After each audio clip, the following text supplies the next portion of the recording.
一只羊羔卖多少钱呢？在去年、前年是干羊羔才500多，像这么大哦，这么高，叫卖，大了就叫卖羊羔，不卖咋生活了？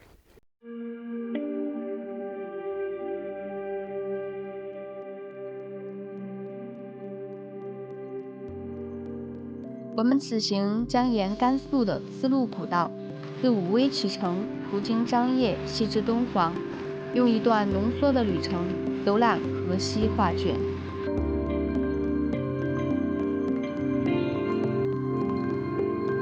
这是武威下面一个西北风貌的村庄炭窑沟，它紧挨河西走廊地标起点乌梢岭，坐落于山谷中雪山下。这条小河就是从玛雅雪山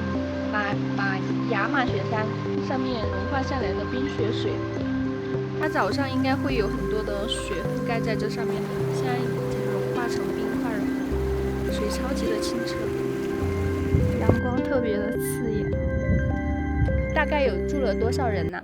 过去有70户人，很少了，1000人多，大概下来有个300几十口子人。以前这个下面有个学校嘛，现在卷到上吊的，伺候学生的，家里只有这个老汉看门的。地里面是种的什么呀？笋子，我们这个地全部是种莴笋的地方。哦，这些全都是吗？全都是。种来会拿去卖是吗？广东人、山东人、河南人、云南人、四川人，销往全国各地的。他全到这个地方来收购。可以参观一下您家吗？哎呦，我家里就我一个人在卖人。走，我把你带到这家里去。他们可以随便进啊？随便进，我又不抢又不偷。哇！啊，还要敲人呐！我不好意思哎。大叔好热情。这边家家户户都是这么大的院子吗？4张5到5张。你进去了看一看，你就是我这个看一看你家。钻到你们这个村子过来瞧一眼。家里进呗。看一眼。进。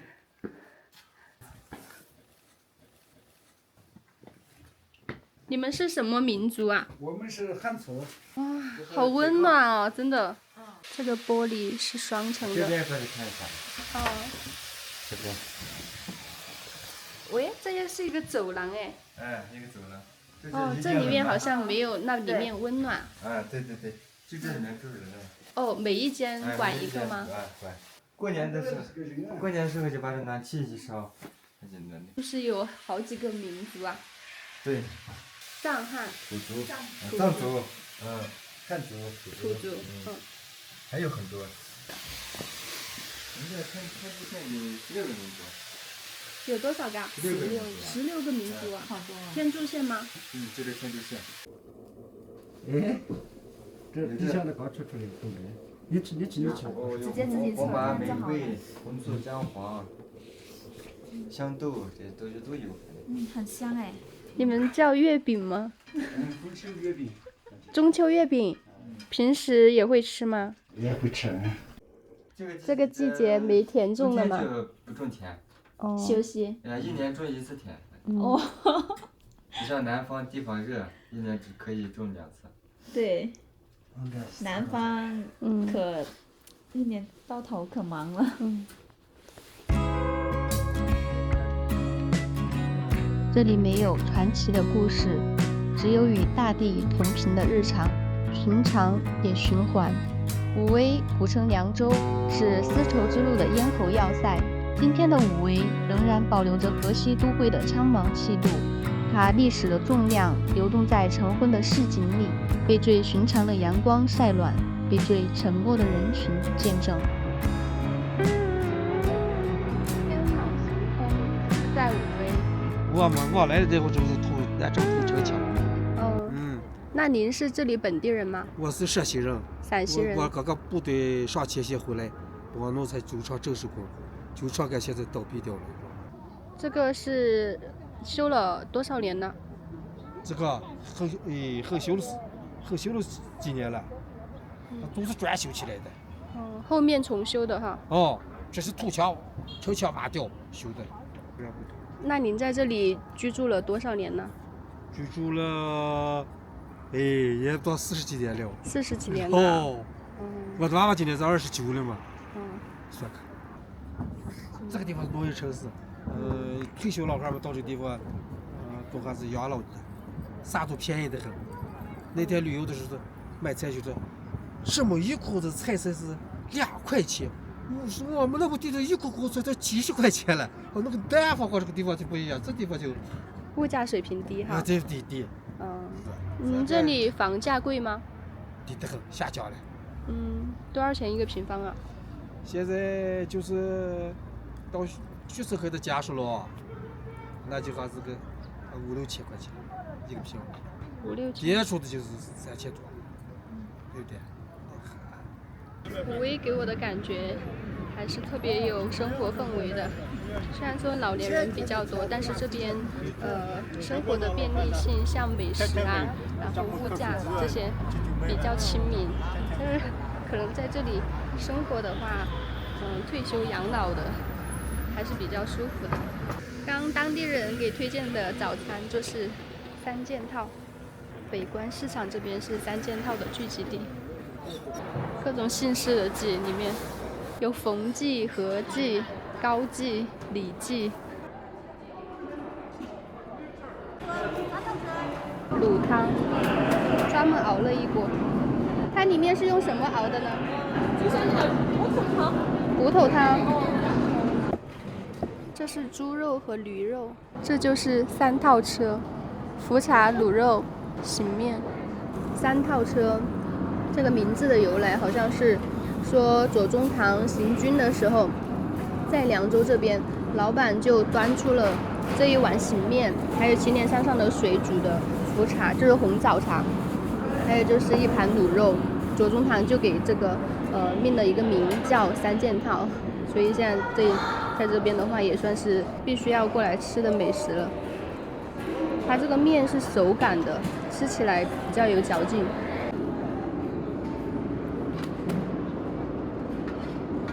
你们这个面都是自己做的？对。现拉的？现拉的。每天要拉多少份啊？说不多，有一天多，有一天少。大概呢？几百磅吧。手会不会拉软的？会，因为够食量的。这个要学多久才能够拉的比较拉好？也不需要多长时间吧，因为家家户户都做着吃饭嘛，都会。多多少少，有些技术好些，有些技术差一些。作为甘肃人，是不是必须要会拉面啊？都会拉。都会拉。因为我们都做面来着。人均技能拉面。你好，我可以尝试一下吗？可以。这样这么干？1、2，然后断了，有点难度，看起来简单，实操起来有一点难度的。现在准备继续往西行。从武威向张掖行进，会穿越戈壁荒漠与孤立山地。它不仅是丝路枢纽，也是多种地貌单元的景观走廊。张掖过去是流动的十字路口，现今它把传奇都沉淀了下来。其中33天石窟沿山自下而上，城堡塔形凿筑在陡峭的红沙崖壁上。佛教大概是在东汉的时候通过丝绸之路传入的河西地区，这里面的话是汉传佛教和藏传佛教相融合的。我现在来的就是33天藏传佛教。你觉得爬这个有难度吗？有腿就行。这就是洞窟的入口，据说里面是有点难走的，通道比较狭窄，步道真的很窄了。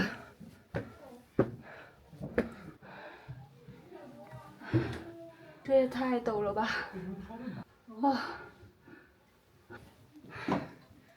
据说呢，它是有7层嘛，然后每一层都是代表着欲望，就是从1层从人间一直攀升到7层就到达了佛国，是这样子的寓意。但是真的好高啊，它原本就是建在这个悬崖上的，然后还要一直往上面爬7层。气喘吁吁地站在高处的佛龛前，我以为自己触碰到了古人信仰的顶点，那是一种向上向虚空处寻求答案的精神姿态。直到我走下台阶，在山的另一面遇见放牧的藏族老人，看到了另一种33天。头疼的那个地方远吗？溜进去这个头放不丢，害怕爆坏。防滑。防滑。这冬天草放羊好放吗？一天就把人工成了。这个羊把从八大路上要扫掉的，这个路上这个扫都是我昨天撒的。哦，您扫的？您把这个雪扫了的吗？不是，这个石子，这个车滑了，昨天我撒的，撒在这个高头，它就车走上不沙滑了。哦，你们这边牧民现在放牧的还多不多呀？哎呀，我们放牧，也把人放的切切的。一年四季在放牧的。干啥都不容易。您放了多少头？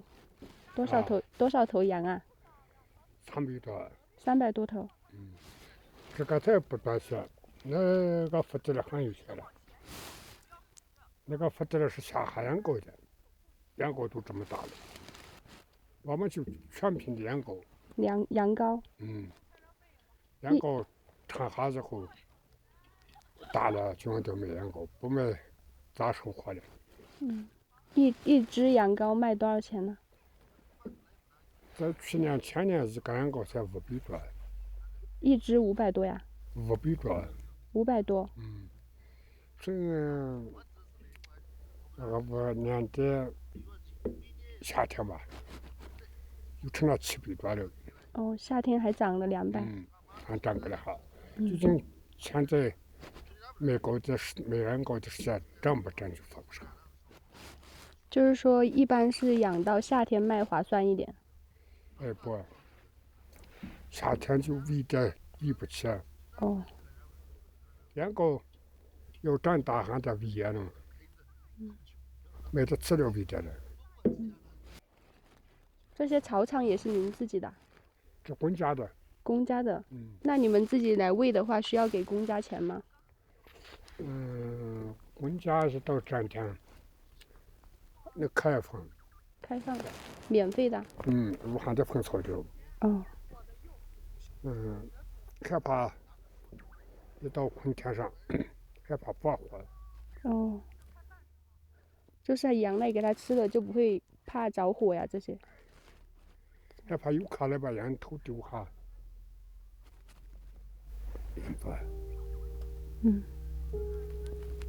告别马蹄寺，我们驱车驶入平山湖大峡谷的疆域，仿佛行走在古老星球裸露的脊梁上。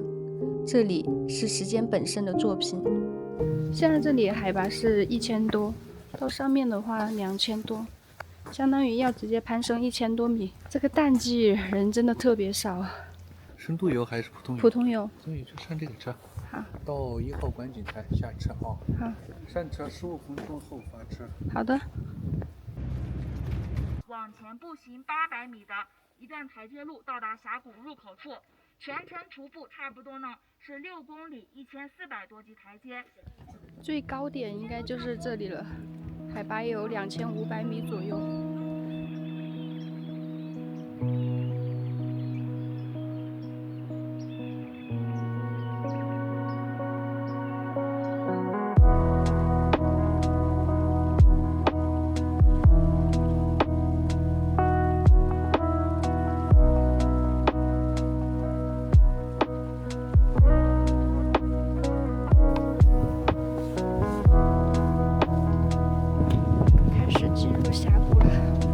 这里下1000米，然后下到谷底，然后再爬上来返程。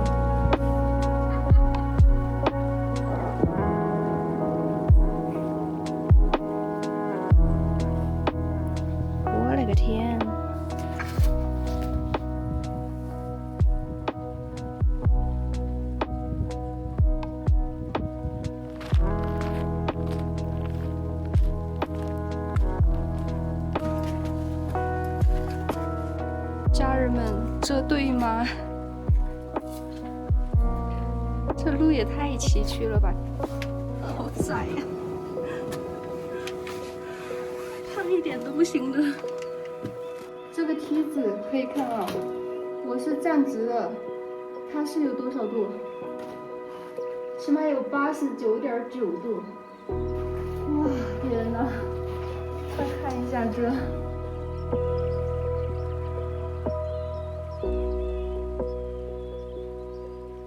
然后现在呢，就去跟这边本地的那个朋友会合。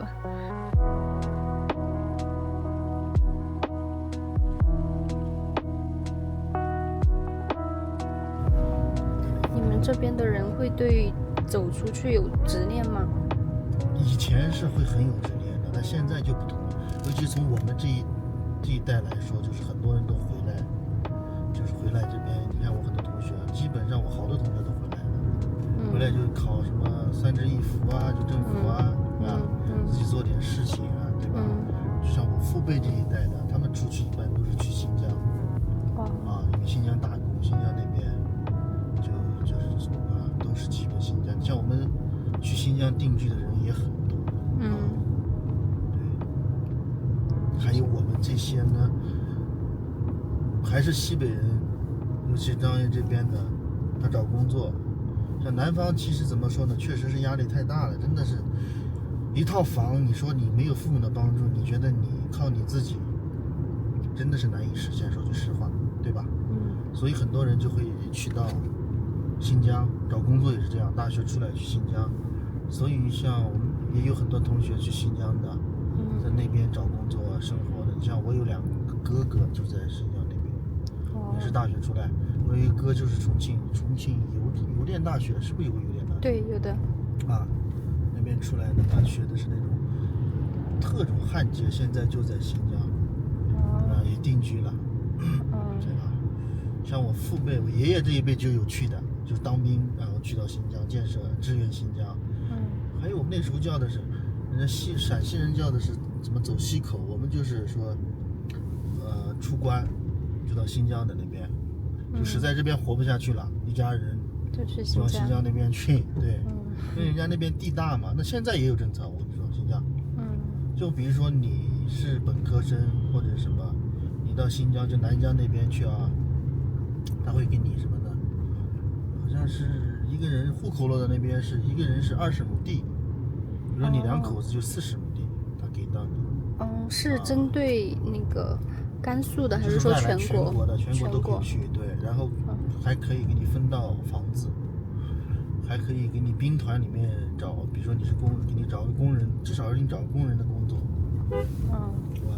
还是吸纳外来人口。对，但是那个地方真的是你可能看到的新疆，怎么说呢？你像有些人过去肯定是生活不了，我们这边的人还行吧，反正我觉得。那你们留在这里的话，就是回来不再出去了，是因为这边旅游业啊这些各方面发展起来了吗？还是怎样？对，这几年你像怎么说呢，就是旅游业比较发达。像张掖这2年光旅行社都开了200多家，但是你总体来看呢，怎么说呢？现在自驾游的比较多，人都是，我觉得还是科技改变了很多东西，大家都自驾呀这种，反正是在我看来，这个旅游业也就这样了。你看能火几年呢，是吧？那京环线已经火了将近5-6年，从疫情开始到现在，这几年的东北冬天的，然后新疆吧，我觉得我为什么做西藏呢？我觉得西藏这个地方呢是可能全国只有20%的人才能去的地方，有些人是有钱，没那个他身体条件不允许，你知道吗？对吧？人家说西藏是有信仰的地方，但是海拔太高了，主要海拔太高很多人去呢，可能就在别人就去拉萨转转啊，在深处的地方。你看现在这个交通真的就像以前所谓的阿里这种穿越，还要找穿越的导游，现在就不存在了。现在其实随便普通的轿车都可以开得去。面你知道吗？这种楼这个吗？对呀，草炮。我们当地就做的是最出名的一家。张掖分为5县1区，其实就是民乐县、肃南县山丹县、临泽县、高台县。像肃南呢，它就玉户族自治县特有的一个民族。它不过，但是我感觉它很多东西跟藏族差不多，信仰这方面对，临泽呢，它就是小枣、鱼米之乡，能种出水稻我们这是可以。以前是上贡的水稻是塞上江南。对，它不忘祁连山凝水，错把张掖当江南。水资源丰富都是祁连山下来的水。对，祁连山下来的水几乎都汇聚到这，它地下水也丰富。你像我们这好多小区，它采暖的就是地下水，热水，抽出来40度，地下水。像这个修的这种高楼，挖下去地基你还要防水，好多都是这样。张掖反正地下水真的是很丰富黑河嘛，弱水又称。就那弱水3000，只取1瓢饮，就说的这个。张掖特色炒泡。对。说不要说。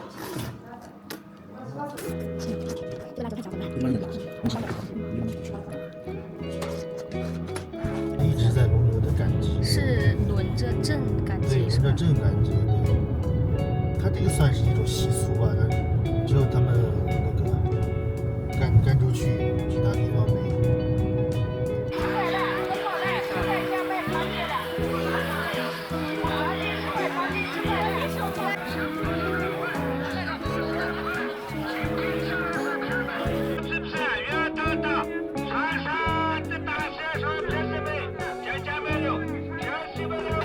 10块钱3斤，好甜的。1斤2块，一个价。莞儿梨，黑面的这个什么，是吧？像面包。对啊，这个是甜的嘛。吃个10块，1块5。外皮好酥脆呀，油膏，这个也是本地的特色。吃一下。天哪，这个外皮焦香的，里面是什么？面粉吧，里面是软的。这种小区，所以说它都在没有怎么修缮，知道吗？往回走的路上有许多以前建的平房，它们的门头都有精心的设计，这是我印象中传统的张掖。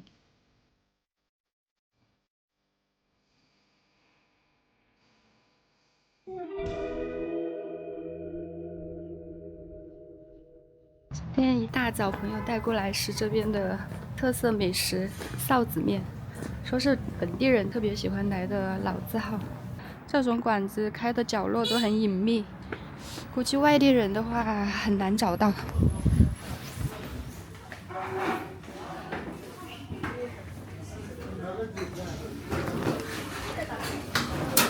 好有特色啊！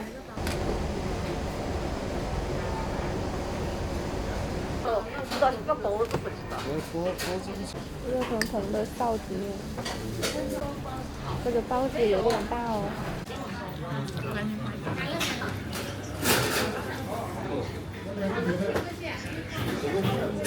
很好吃。现在已经走了很多了。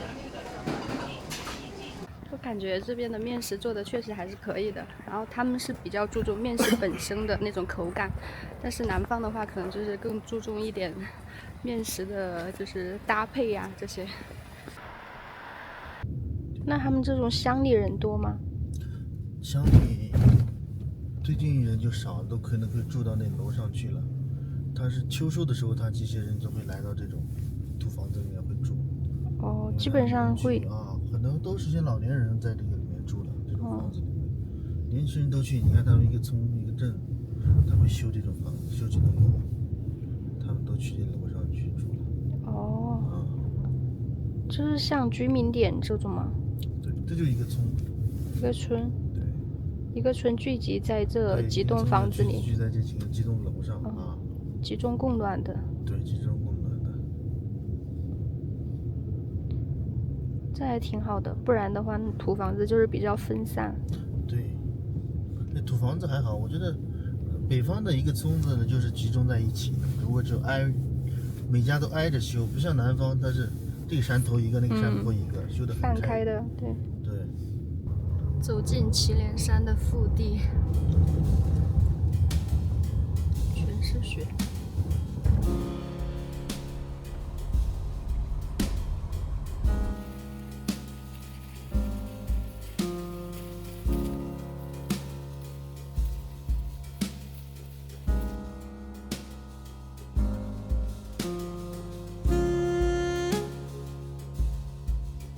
从张掖到敦煌，飞行时间不长，地貌变化却很明显。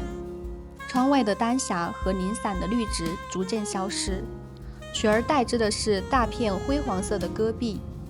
土地越来越平坦干涸，但降落后会发现，这片苍黄的土地下埋藏着极其丰盛的人文世界。来到敦煌，你一定要来看一下莫高窟。它里面是不允许拍摄的，但重在一种感受和体验吧。现在准备进里面去了，它里面还要乘坐大巴车拉到它的那个石窟群那边去。现在这边呢，就是它的一个数字展厅。刚买票的话，就是在这边检票进来。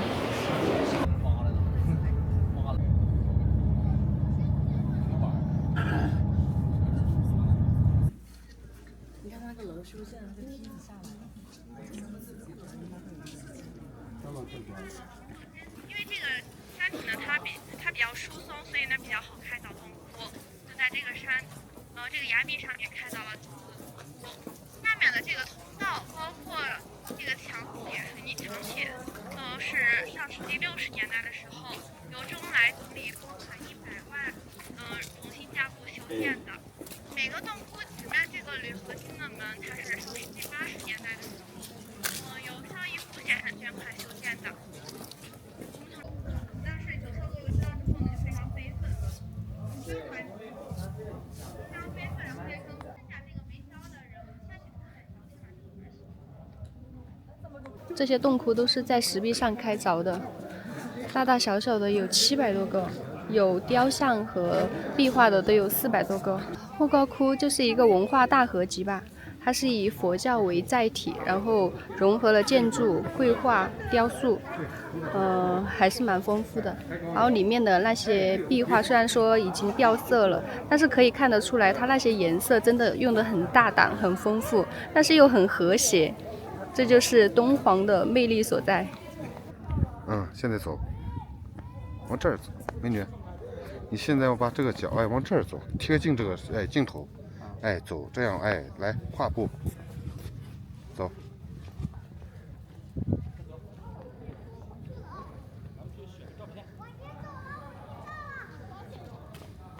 那你站这儿，我给你一个手就可以。好了。好看的。就这几张。师傅，您拍了多少年了？94年到现在，比你们岁数大吧？差不多。是吧？94年到现在30几年了。31年。可以称之为老法师了吗？我们刚开始刚开始的时候就一直拍照。一直在这里拍吗？不是，我鸣沙山拍了94年拍到98年。98年完了以后拍了3年以后，然后到99年到这儿的。99年9月份到这儿的。在景区拍的话，需要跟景区交什么费用啊？这些吗？交咋不交？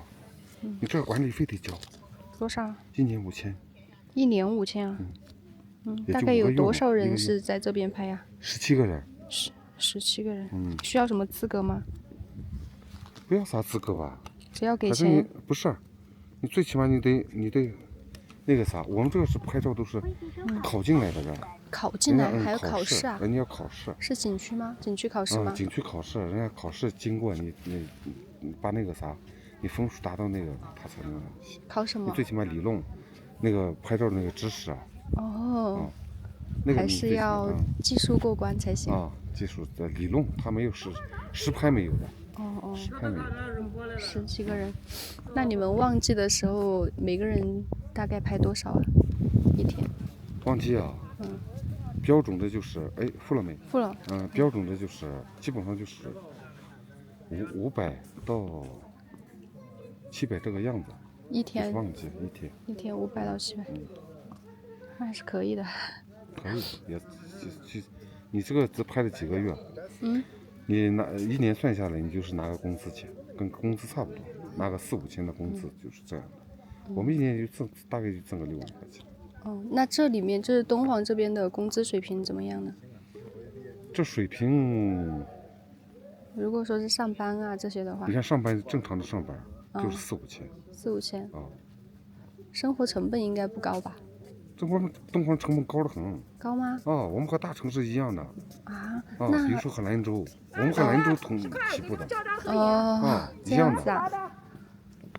我们跟兰州消费几乎是一样。那工资水平也和兰州差不多吗？也和兰州差不多。为什么会选择在这里拍呢？我们的景点少得很，我们敦煌就鸣沙山跟这儿。你要不在那儿拍，要不在这儿拍。最早旅游能吃饭的就是我们这个行业。最早。再没有其他的行业可干。你旅游上就这个。因为一个是住宿，最早是住宿，是吧？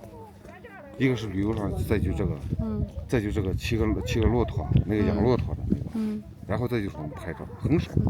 当时呢来说，几十年前，90几年的话，我们这个都是在这个行里面都算好的，旅游行里面都算好，收入比较好。现在现在不行了，现在都不行了。最好的是2000年的时候，2000年的时候。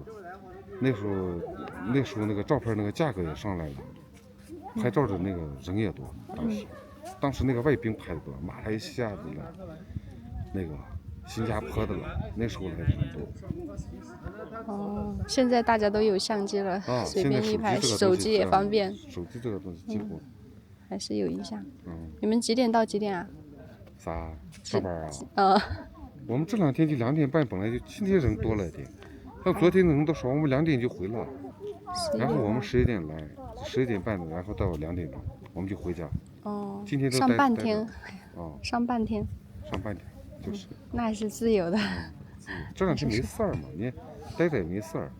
可能是因为今天那个半价了吧？对，门票半价。你票价买了多少钱？140。140啊？贵了吗？以前都是100块钱，11月1号开始是100。从去年嘛，是前年好像是把这个价格可能涨起来了。去年以前是10月1号开始就是100块钱，到第2年4月1号，这个时间都是100。淡季这2年就要涨了价。相当于淡季有6个月哟，半年哦。淡季就是。走到头的尖尖就是沙漠，鸣沙山，风超级大。这个沙漠比在网上看到的震撼得多，行走起来也特别的艰难。觉得敦煌就是为旅游而生的，他们大部分的本地居民生活都是跟着旅游业的淡旺季而进行调整的。这个大的坑就是骆驼的脚印。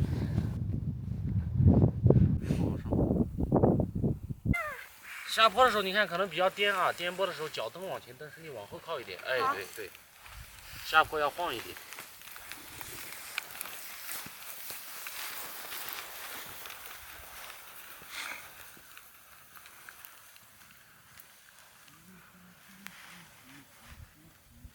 它离门口广场近，门口广场走路的话，你10分钟你可能走过去。我们走反了。现在这是山顶上了，你来的时候顺着坡道上来的嘛？对。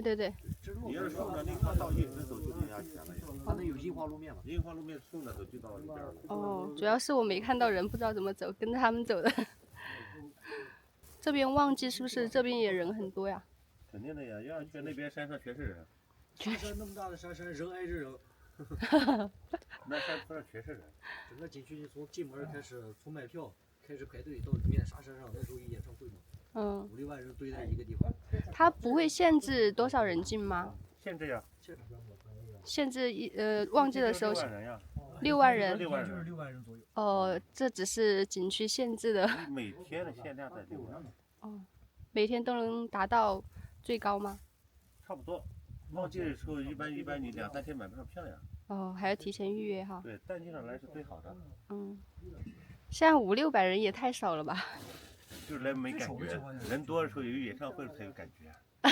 那就是人山人海，像那个小视频上发的嘛，那全是人山人海的那种。看的不一样嘛。团的话，几百人、上千人、1-2千人，就这样，最多可能就是这些数字。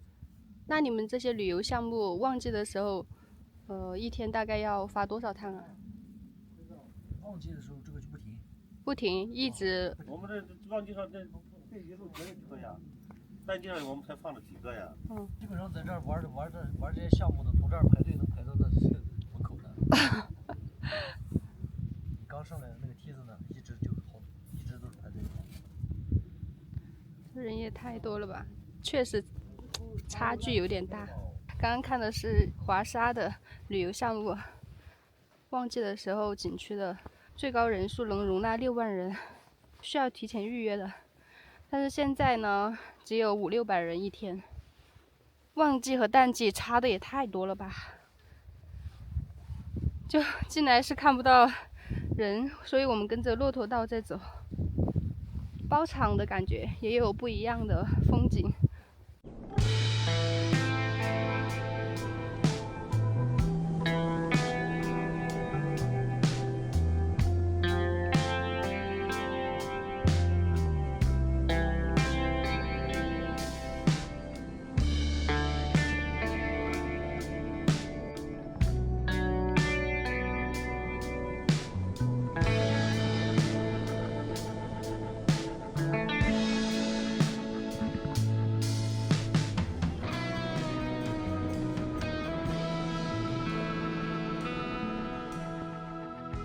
90几年的时候，有些人多好干，一年挣几十万、上百万。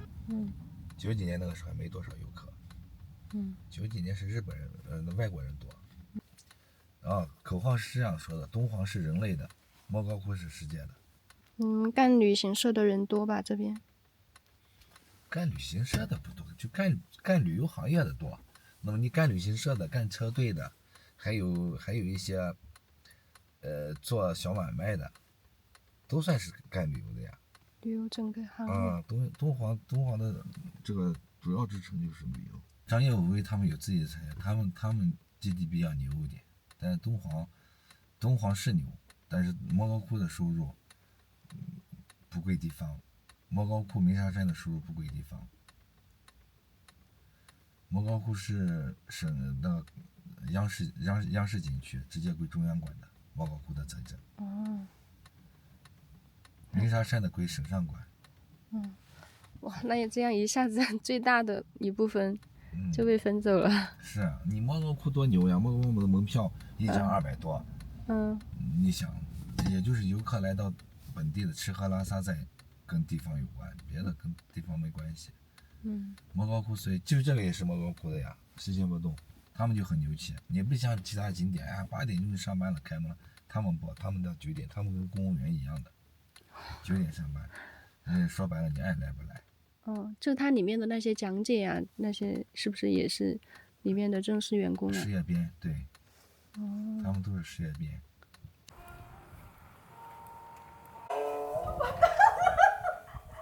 下一句。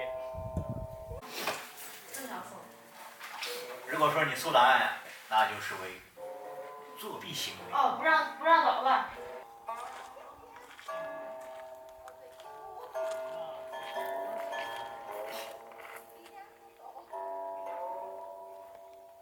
现在这里就是阳关，有西出阳关无故人啊。丝绸之路给它走通了，就是贸易往来的补给站点。然后这里看出去呢，就可以看到戈壁、沙漠、雪山，非常的壮观。那个就是烽火台遗址。这里曾是中国精神世界的西极边界。站在遗址旁，这种空间与心理上的边缘位置，是阳关真正的意义。而玉门关更显孤绝，如一道静止的中线和尽头。它们一南一北，立于汉代西陲的边界，如今都已是戈壁中的风蚀土壤。它们共同界定了一片精神的荒野。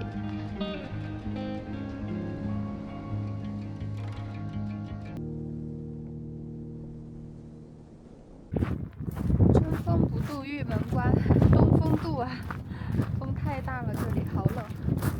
以前这个地方得有多苦寒，还要耕地，自己又要守边防，又要自己耕种。就是李广信杏皮水。李广信熬制的水。你们在这里待多久了呀？我们在这儿待了10几年了吧。这个店吗？对，我主要是保护这个长春的，我是在这边卖这个就是附带的，就是附带了一点嘛。我们不是工资低嘛，一个月给我们给2000块钱嘛，我们就附带一点这些东西，增加买点果实就是。保护长城一般会做些什么呀？我们就是保护长城，就是可不要人破坏嘛，就是。哦。有的人不是他好奇，来不是好奇上面想。那您就是附近的人吗？我们是敦煌的。敦煌的。这个附近没有村庄的。那您居住啊这些都是在这里啊？哎，就是。我吃住都在这边。那您物资啊这些怎么办？物资都是从敦煌那边运过来。有人会给您运过来是吗？自己去运就是。自己去运。哎，自己去运。那平时一直待在这边还是说？一直在这儿。哇，在这边几年了呀？我在这儿已经看今年是19年了。19年啊？2006年来的。哇，就是一直待在这里，会不会觉得太？哎，这多的人一天来就是晚上寂寞嘛，晚上不是人少就没人说话，悄静人就睡觉看电视，这样的就是。这样的生活过着，会不会有点孤单呐？就是，就有一点孤单就是。有一点孤单。有一点孤单就是。这边有什么变化吗？现在没有变化。现在没有，现在他的国家已经保护起来了。有些人就可来问说，这个是不是应该是让这个风再吹些年就没了？我说可能就吧，还是国家现在已经重视起来，要保护嘛，是不是？要保护它碰了那个防腐胶啊这些东西，就说它是腐化呀，它是腐化的慢了。它这个维修会有专门来弄吗？不维修。这个它不维修，它维修就没有价值。你维修就是现代的。对。它就是现在就矿上就是原貌。你以前是啥形状，现在还是啥形状。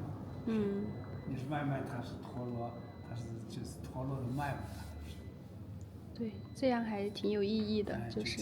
你要是现在哪边不行了，我们再复修一下，你复修上就不好了。复修上，咱们就开始，我们看现在这不看。意义就变了。不一致了，是不是？那您刚开始到这边的时候，会不会不习惯呢？哎，我带到这边是不习惯的很。现在习惯了。现在已经习惯了。现在可以说让我们回到自己家里去看。有点寂寞，让自己回到家反而寂寞，反而很寂寞，很想到这儿来。因为我在这儿已经待习惯了，就是。那您刚开始一个人在这边的时候是怎么度过的？你那时候就慢慢熬嘛，就是。慢慢熬。对。就是的。风化的石这些都是风铃石。在这里找到的吗？对，就是。这个是多少钱一个呀？这个是20-30块钱一个。在汉长城遗址旁边捡的石头，玉石。你手电筒大桌一照就亮亮的，像灯泡一样。像灯泡一样亮的很，这个石头。亮的很，这个石头。我现在这里是雅丹地质公园，这里可以看到最大的雅丹地貌。它和平山湖大峡谷那个地貌丹霞地貌是不一样的，它这边呢主要是风力所致的，平山湖的话主要是水和风，然后这边的话比较干，平山湖那边呢又比较湿一点，所以甘肃这边的话可以看到很多地貌，除了海洋。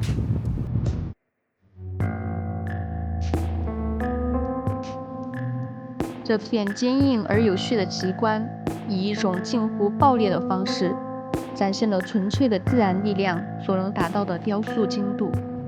这番场景很难不让人产生一些虚无却宏大的感受。